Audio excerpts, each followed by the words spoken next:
Hello and welcome to the Today's Homeowner Weekly Podcast. We're here to help you with the challenges we all face as homeowners. I'm Danny Lifford. And I'm Joe Truini. And each week, Danny and I are here on the podcast to answer any and all home improvement questions. And we want to hear from you. Send us your questions or comments at todayshomeowner.com/podcast. Okay, Danny, let's get started.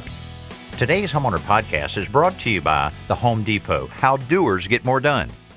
This week, we talked to a homeowner that has a very unlevel yard. He'd love to have the level yard, but the project entails a lot of retaining blocks. We talk him through what he needs to think about before he takes on that ambitious project. Also, metal doors were extremely popular for many, many years, but paint sometimes had a challenge in staying in place. A lot of peeling paint, that's an unsightly thing, but we tell a homeowner exactly what they need to do to remedy that. Deck repairs and maintenance, everybody's tackling them right now. We've got some great tips to keep that a little more reasonable and to have it turn out looking great. Also, common toilet repairs. Most toilet repairs are extremely easy. We have one homeowner that's ready to tackle one. What about a simple solution, Joe? All right, Danny, I've got one on how to use an ice cream cone in the garden. Oh, boy. Now, not just eating ice cream while you're watching your garden grow. I know that's what Danny's hoping for. Oh, man, I thought, hey, I might take up gardening. Hey, we've got a lot to share with you and a lot of fun to have, so let's get started. 946-4420, the Today's Homeowner Hotline is 24 hours a day, 7 days a week. Again, your opportunity to really reach out to us, just like Craig in Georgia did. Craig, welcome to the show. Thanks for having me. Now, tell me about this. You got a pretty ambitious project in mind. Tell me what's going on there in that backyard. All right. Yeah, I just moved into a new home, and I have a backyard which has a lot of trees and a lot of bushes. There's a difference of from the top and the bottom, maybe 17 feet. Wow. Yeah.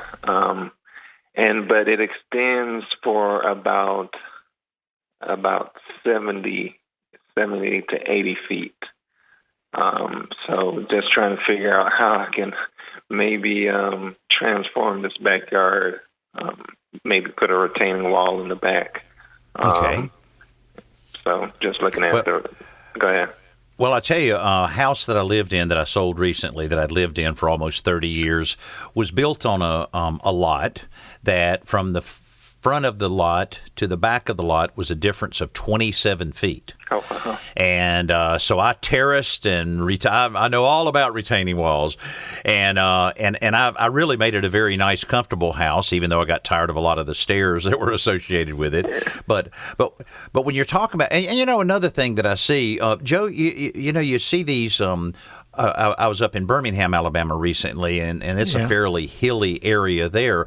I see some of these large shopping centers where they will have a retaining wall that looks just like regular paved stone stacking blocks. Right. And that thing will be 30 feet tall. And I'm just wondering how in the world, with that type of dirt behind it, hydrostatic pressure, everything else, that they can do that. But the way they interlock might be something that Craig needs to consider, especially if you get the right base. But what do you think on using the paved stone retaining type blocks there for something as high as 16 or 17 feet? Yeah, you could use something like that, Craig. And the reason they work is they're typically locked together a little bit and they step in slightly. They're not always perfectly vertical, especially the taller you get. But the first thing I'll tell you is I live in Connecticut, and I'm sure this is the same code everywhere in the country. Any retaining wall higher than a certain height, and I think it's relatively low, it may be 5 or 6 feet, would require anything higher than that would require an engineer, because they cannot take the chance of someone building a 10-foot, 20-foot high retaining wall and have a thing collapse, due to rain. Usually they have to have some kind of drainage in them. So if you're going up that high, and I'll tell you the other thing I've seen around here, and it doesn't work on every piece of property because these aren't particularly attractive, but sometimes depending on your yard, you won't see the actual retaining wall. You can get very affordably these giant concrete blocks. And they're like 2 or 3 feet high, 6 feet long, 3 or 4 feet wide, giant blocks. And they have little ways to hook on with a crane and just drop them in place. And they stack them up And these things are never going to move. And then you can pile dirt up against them. Now, of course, on the back side, they're not all that attractive looking, so you don't want this facing your house. You could always landscape it if you bring in enough dirt and plant something to hide it. But that's a really quick and very fast way to create a tall, it would have to be engineered again, but to have a tall retaining wall that would hold back pretty much anything. Okay, that makes sense. That'd be a good option for sure. Yeah.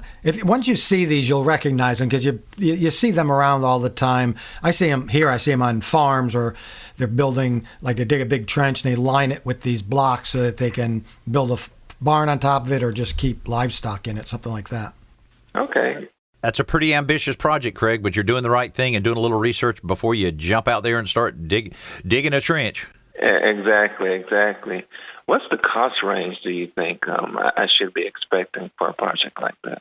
Oh, boy, it would be, I would have no idea at all without just getting a pencil, because if you're talking about a 70-foot long by 16, 17-foot tall, it's a fair amount of money no matter how much labor you put into it, because it's a one-shot deal. It has to be done so right, and as Joe mentioned, having that engineer involved in it is going to be a necessity, and also good comfort for your mind to make sure that you are doing it right. But I would hesitate to even mention any kind of range on that particular project.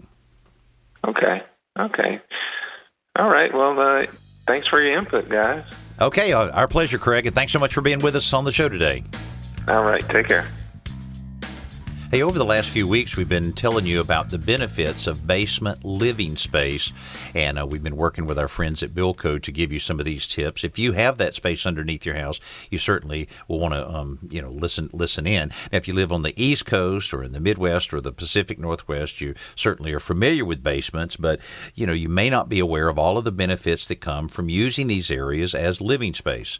Now, while those geographic areas are the most common locations for homes to have basements, a basement can be a great source of additional living space no matter where you live, because it's the least expensive space in your home to completely finish. Now, as the footprints of homes get smaller and smaller, these spaces become even more valuable as a source for additional living space.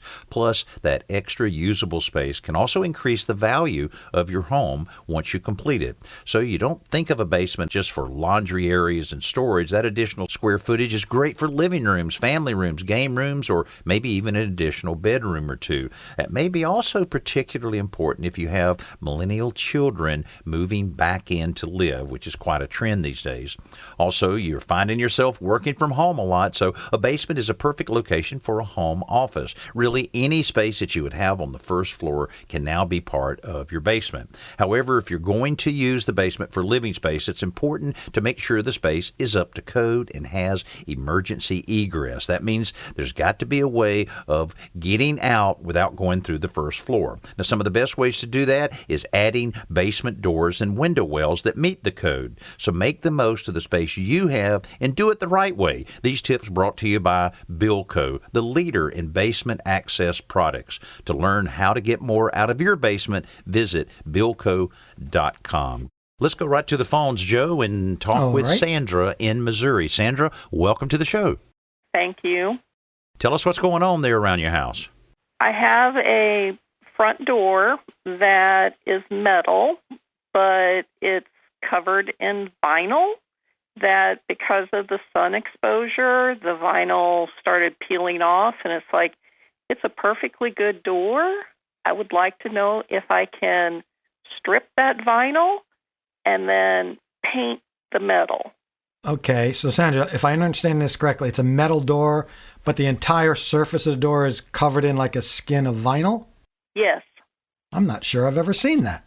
But whatever's on that door, you can take it off. There's be a way of grinding it off. Now, the simplest thing, actually, I was just, as you were talking, I was thinking, you could take the door off and bring it to an auto body shop who do nothing but refinish metals and spend a lot of time replacing parts and refinishing metal. And they would have the correct tools, and it would take them no time at all to take that off, get it down to bare metal, and they could also prime it and even paint it for if you wanted. But whatever that is on there, I'm not sure why you would have a vinyl coating on it, but I've not heard of that before. But you would have to take that off, and I think the easiest way would be to mechanically grind it off, because the metal's pretty tough. You don't want to grind through the metal, but you want to grind off whatever's there. and then get down to, if not the bare metal, at least the primer that's underneath it. And then and the good thing about metal is, as long as it's not rusted or pitted, you can paint it and it would look brand new, absolutely brand new. Right. So in painting it, what products would you recommend? You'd use a primer specifically designed for metal. Then at that point, you could put any exterior grade paint, and I would recommend 100% acrylic. You can get exterior paint, top coat for metal, but even just a house paint would work, because 100% acrylic would expand and contract with the temperature changes. And that would survive being. That's what I put on the front of my house. My metal door faces east, so it gets early morning sun all year. Okay. All right. Well, thank you very much. You're welcome, Sandra. Good luck. Our pleasure, Sandra. Have a good weekend. It's one of those maintenance things. The metal doors are just not as popular as they once were. They tend not to be as energy efficient as they thought they would be. And then there's the maintenance part of it, and that's where the fiberglass doors have gotten so popular nowadays, and being able to utilize those. Absolutely. And I'm not sure if she's describing it correctly, or I'm just not familiar with it, but a metal door coated in vinyl. I think actually it was just what that is? I just think it was the coating. It looks like vinyl, because if you have a couple coats of acrylic latex on there and it starts peeling, it looks just like some type of vinyl. I'm sure that's what it. The one thing they did correct on those metal doors were the little vinyl strips around the lights, around the windows. Those used to get so hot they'd melt. They look terrible. Yeah. But they've since improved that. I haven't seen that happen in years. Hey, this is the time of the year where a lot of people are looking at that wooden deck and trying to see, what you can do to make it look a little better. We always like to drop in a few deck maintenance tips for you during this time of the year. And a wooden deck, it's a wonderful place to spend a sunny afternoon, but the same sunshine that's warming you is aging the wood on your deck. Plus, there's rain and snow that add to the mix. Not only will make a deck dirty, it also will break down the wood fibers. So from time to time, a wood deck just needs a little TLC. Now, on top of that, changes in temperature make the wood continually expand and contract. That will lead to cracks here and there. So in order to combat all those forces, your deck needs some protection in the form of a deck sealer or a stain sealer combination. Joe and I like to recommend a semi-transparent stain that'll really soak down in, but you still are able to enjoy the beauty of the wood. Now, before you apply anything, you'll need to clean the wood thoroughly, and you can do this with a stiff scrub brush and some detergent, or, of course, a lot of people like to use a pressure washer instead. Now, if you use a pressure washer, it speeds up the process, but take your time and keep your distance, or you'll do more damage to the wood fibers or possibly gouge the wood that's almost impossible to sand out. Now, when the deck is dry, you can apply the stain sealer with a roller or a pump-up garden sprayer, but as soon as you apply a few square feet, immediately back brush the surface to work the sealer down into the gaps and the cracks for maximum protection. This tip brought to you by Exmark, the official mowers of the Backyard Life. And for more great ideas and inspiration for your outdoors, visit exmark.com/backyard. We've produced a lot of videos for Exmark recently on all kinds of some very innovative things that you can do around your home. So again, that's exmark.com/backyard. But you can see probably this weekend right now, Joe, people are out there working on that deck, getting it ready for the summertime. Yeah, absolutely. Especially we were talking about the high cost of lumber. I wonder how many people are building new decks right now. I'm sure they're rather I think I'm just going to refinish and restore my existing deck before I add on to it or build a new one. Well, I've seen some very ugly, neglected decks that you can completely turn around in just one weekend if you do it the right way. Just don't get in a hurry, though. You got to make sure that you get it as clean as you can and that it gets dry. And then don't go cheap on the stain, and go ahead and get a good quality stain, because you're spending a lot of your time on it. You want it to last a long time, and you get that stain down into the pores of that wood, it'll definitely last for a long, long time. Spring makes all things new, and the Home Depot makes all spring things possible. Start a garden, refinish a deck. Use our mobile app to put over 2 million products in the palm of your hand. Some ready for pickup in as little as 2 hours. Oh, and if you don't have the tools you need, our tool rental department does. Download our mobile app to get started. Bring on spring with innovative help from the Home Depot. How doers get more done. We get a lot of emails, and we want to tackle as many as we can. And Peggy's asking, every now and then, my toilet will not shut off after flushing. Wiggling the handle used to stop it, but lately that's not working. What can I do? Well, Joe, that's one that, it seems so minor, but boy, can you waste hundreds of gallons of water yes, if you have absolutely. a toilet running like that. You open up the back of a toilet, and if you're not very familiar with a toilet tank, you might look in there and go, whoa, what is all these mysterious arms and floats and adjustments? It's so simple. It's much simpler than you think. And, of course, exactly what you need to do, Peggy, is detailed very explicitly on todayshomeowner.com. You can go to todayshomeowner.com and put in toilet problems or leaky toilet, and it'll take you right through it with videos and everything. But, Joe, most of the time, the handle on the toilet, it can get rusty and can kind of stick a little bit. That can create the problem where it's not allowing the flapper to drop back down like it should. You can have a chain adjustment. You can have that it's rubbing against something, but all of it's pretty elementary stuff. Yeah, and you can usually, as Danny suggested, take the lid off and take a peek in there and flush the toilet and just watch what happens. And the flapper valve is that round kind of cone-shaped piece that lifts up to let the water out of the tank, and it drops back down and shuts off the water. So you want to first make sure the handle's working properly, that the linkage or chain attaching the handle to the flush valve and then to the flapper valve is, not being hung up, not being interfered by something, or it's not, is disconnected, obviously. In a worst case scenario, you may have to replace the flapper valve. Now, you don't have to replace the whole flush mechanism or the fill valve or anything. You just have to replace that little rubber part. It snaps right off and pops right back on. You have to reattach the chain. So that's what I think that would probably solve Peggy's problem right there. Right now, we're going to head up to New Jersey and join in with Brian, Brian, you're contemplating a few things on your wood deck. Tell us about it. Yeah, I am. I have an older wood deck, maybe 15 years old or so, and the deck boards are in really rough shape.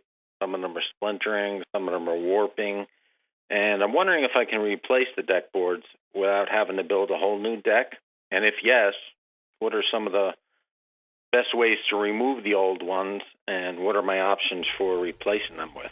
All right. Hey, I tell you what, Brian, this is a great question because a lot of times when people see their deck boards deteriorating to a certain point, they just feel like they have to, replace the entire deck. Not the case at all. I've done exactly what you're talking about many, many times. And first of all, in removing the deck boards, you'll want to, of course, if there's screws, go ahead and take out as many screws as you possibly can, and that'll be easy on there. Most likely it's nailed. In that case, if you can just get one board up, then that allows you to really, I usually just use a 2x4 as a leverage board, maybe have someone on one end and you on the other, and you can get those boards up pretty quickly. Sometimes it's complicated if you have some handrails and so forth, but yeah, removing all of those deck boards, I'll tell you something I've done, and this might sound a little crazy, but I actually have removed boards before, turned them over, and realized the other side's in great shape, and that it is not as deteriorated as I thought. I just turned them over, nailed them right back down, and then pressure washed and stained it all. I was amazed at not even using a single penny's worth of wood, how it changed that deck completely, and probably bought another 10 years out of that. So that's one option. But once you remove all of the boards, that's when you really got to look closely at any potential water damage to any of the framing. Not to say that can't be fixed very easily, because it can if you have to replace a joist here and there or add some additional support. And that's also the time that if you ever felt that deck a little spongy, now's the time to go ahead and strengthen it up with some additional framing. And then you can go back down. Now, the selection of wood, that's where you get into the the money issue because, yes, composite wood is very viable. It has a lot of reasons to use composite wood, but it does kind of hurt when you write that check in order to do that. But if you use pressure treated wood, which is probably the most common deck material out there, you just want to make sure that you're installing it properly. And I would recommend going with screws, and I would recommend after it dries sufficiently to go ahead and put a good semi-transparent stain on it so that it does last as long as you want it to last. Oh, that's great. All right, thanks so much. Hey, our pleasure. Get a buddy to help you out there, and it'll go a lot better. And best of luck on the project. Okay, thank you. All righty, thank you. Have a great weekend. But that happens so much, though, Joe, that areas of the wood where your drip line is, or it starts really deteriorating, and people start tearing it up, and they realize, hey, this isn't as bad a shape as I thought it was. Yeah, the underside of the boards, even Brian said this deck was about 15 years old. The underside, if it's raised up a little bit, and we're not sure how far up off the ground, but as long as there's at least 1.5 feet or 2 feet of airspace under it, it's probably in pretty good shape. So I would certainly take up one board anyway. Obviously if there's any boards that are badly warped or split bad, cracked all the way through from one side to the other, you have to replace them. But you might be able to save 80 or 90% of that lumber. And we were just talking about the high cost of lumber. This could be a pretty affordable project if you just flip those boards over. And if not, if you discover they're all kind of rotted, you want to replace them, you can pry them all up. But another quick technique is just take a circular saw and just run it down in between the joists and take out 90% of the wood, and all you have are the little blocks of wood that are screwed or nailed down to the tops of the joists. And those you can just bust off with a hammer and pry them up, whatever's left. But yeah, it takes a little bit of work, but flipping them over does actually work and can save people a lot of money in the long run. Time for our Best New Product segment, brought to you by the Home Depot, How Doers Get More Done. Now, if anyone in your family struggles with allergies or asthma, you know how important clean air can be. You may also want to check out the new Winix D480 True Hepa Air Purifier. Now, this unit combines some of the best air cleaning technologies into a 3-stage system to thoroughly clean the air. The first stage is a washable, fine mesh pre-filter that removes large particles like hair, pollen, and lint. Next is a disposable activated carbon filter that absorbs odors and household VOCs, or volatile organic compounds. Finally, a true HEPA filter captures 99.97% of unseen particles like pet dander, smoke, dust, and mold spores. Now, this unit also features an auto mode that automatically adjusts the fan speed to meet the needs of your environment. And the sleep mode will dim the lights and set the fan speed to quiet when it's time to go to bed. So for more information on this Winix True HEPA Air Purifier, log on to HomeDepot.com. Those purifiers and different things have been around a long time, but with all the stuff we've been through over the last year, people have really tuned in on them a little bit more, and also the awareness that we see of people realizing how important that indoor air quality is. People are trying a lot of different things, so having something like this with the newest and latest and greatest technology is pretty good thing, pretty good gift for someone as well. Yeah, and I've not heard of one that has both a washable and disposable filter in one. I've heard of one of each. In fact, there have been a lot of really new washable ones. If you haven't looked into those are a really nice option because they're, if you add it up, they can get, buying good filters can get expensive, but these you can wash them, actually put them in a washing machine and wash them. They don't last forever, but I think you can wash them 50 up to 30 or 40 or 50 times depending on the filter. Yeah. That's pretty good, and I know the change out of that's very easy. It's kind of a challenge, when you have, we talked before about filters that people have in their range hoods, and we always kid around about the times that I've asked homeowners when we've been out taping show, when's the last time you changed your filter, and you get that, deer in the headlight looks like what filter you're speaking of. But a lot of those can be a little hard, to unclip, or I've even seen some that require a screwdriver. You got to make it easier. It's just not going to get changed out at all. Right now, something my buddy Joe Troini is very serious about is his simple solution. What do you have, Joe? All right, Danny, this time of year, a lot of people are starting plants from seeds and starting them indoors, and they typically have them in a little plastic tray or little plastic pots. But here's how to make a biodegradable seed starter from, of all things, an ice cream cone. So you go out and you buy the wafer style ice cream cone, right? It has the little square bottom on it, flat bottom, and fill the cone with soil, plant the seed to the recommended depth, and water it lightly. You don't want to soak it too much, just water it lightly. And then you can get a bunch of these cones. You can stand them up on a baking tray or a baking dish, something like that, just to keep them from from the water leaking out all over. And then set them in a window or in a sunny spot. And once the seeds start to sprout, you can take the seedling, cone and all, and just plant it in the ground. Huh. You don't have to bother, because sometimes just pulling the seedling out can disturb the root system. Here, you just plant the whole thing, cone and all, and that'll biodegrade because it's just a wafer cone. And there you go. How do you like that? Great idea. Really good idea. Not as good as getting a vanilla ice cream with butterscotch topping, but it's still pretty. I had a feeling we were going to go there. Danny's looking at me like, well, who has extra cones laying around? Yeah, that's right. Because when I buy cones, I buy ice cream, and there's always just the right amount of ice cream to fill up all those cones. I always think about things to do with the grandkids, and that's something I don't think we've ever done around here, is to get, the old scoop, the thing like that. I'll tell you, when I was moving recently, I just came across the old ice cream maker. Used to, you'd crank it until your arm fell off. Right. And now, of course, they're electric, which still kind of fun to do that with the kids. I think I might try that this weekend. I think that's You ever see the ice cream maker you roll around on the ground? Yeah, I have seen that. Yeah. Now it's time for our podcast question of the week. We'd love to get a question from you. You can send us one at todayshomeowner.com/podcast. This one comes from Victoria. It says, I love your show.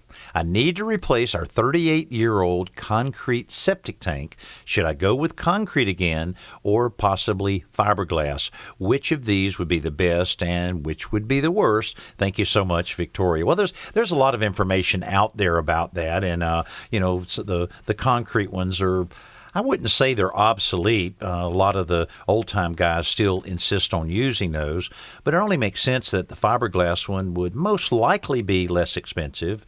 It's easier to move around and easier to put in place.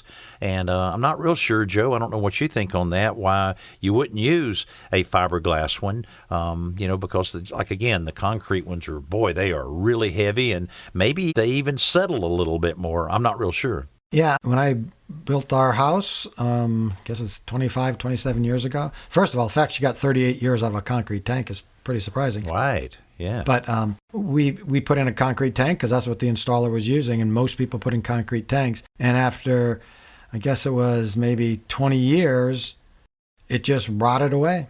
And I discovered that on the waste side of the tank, the liquid waste side, creates a gas that eats through concrete. And I thought, well, then why are you making it out of concrete? If I had known that in the first place, I wouldn't have bought one. So I had it replaced with a plastic tank. Here in Connecticut, there are plastic tanks, and they're more expensive, about 20 or 25% more expensive. Oh, really? But they're not gonna, deteriorate or crack. If someone drives on top of it, it gives a little bit. And they're, as you mentioned, they're much, much easier to install. We happen to have a slight hill in front of our yard, and to have brought in a concrete tank, they would have made a mess of the yard. But here, all they need was a relatively small backhoe just to lift it up. In fact, I happened to be looking out the window when they delivered the plastic tank, and this is a 1,250-gallon tank. Big enough for a four-bedroom house. So it's pretty big. And he just pushed it off the back of the truck. I couldn't believe it. This one guy, just because it's relatively, just rolled it off of the truck, bounced down the driveway and came to a rest, and he drove off. So you're saying this tank was big enough to make into a 4-bedroom house? Yeah, exactly. Oh, no, I misunderstood you. You misunderstood. Oh, okay. It's a 2-bedroom New York City apartment because it's that big. But, so we just used plastic. And then a backhoe, a relatively small backhoe, lifted it up, drove it around the house, dropped it in the hole. So that's what I would recommend. I would not go back to concrete. There you go, Victoria. I hope you got just what you need there. And I wouldn't go back with concrete either. I'll tell you, I heard a terrible story from a friend of mine that installs septic tanks. I was asking him, just how things are going. And he was told me about a system that he put in just a few days ago where he was digging in a yard and had, it was already laid out. Health department laid everything out. All the tests were done. And when he was digging in this particular yard, he hit a spring. A natural spring. Wow. So he had to cut a trench to drain the water away from that. They decided to go ahead and put the fiberglass 1,250-gallon tank in there, and he said his biggest challenge was keeping it from floating up. Because the water would accumulate, it would float up. They would try to hold it down, put dirt on top of it, it would float up. He said he was in there, and this is a pretty good-sized friend of mine, and I can just see him in there with his arms around this septic tank, wrestling it, to try to get it down to where they could put dirt on top of it. I mean, they did it, and it was successful, but they had a real challenge when you're hitting that spring, because that's something you just never expect, never think about, and certainly don't want to ever happen to you, Yeah, you wonder. I mean, once the tank is connected and people have used the bathrooms and showers for 2 weeks or so, it's filled with water and sludge and everything else, so it won't rise up. But you wonder what happens when they have this pumped and it's empty again. Right. Is it gonna pop up? Well, there's a lot of established dirt on top of it right now. Oh, good. Yeah. So. But anyway, strange things happen. I could tell you more septic tank stories, but they get dirtier and grittier. So I think I'll leave that for another day. Hey, thanks so much for being with Joe and I on this Today's Homeowner podcast. And again, as I always say, we truly appreciate those great 5-star reviews we continue to get, because that just makes more people want to listen to us, and we're able to have even more fun as we go along. But again, thank you so much for being with us here on the Today's Homeowner podcast. I'm Danny Lippard, along with my buddy Joe Truini. Thanks again for listening.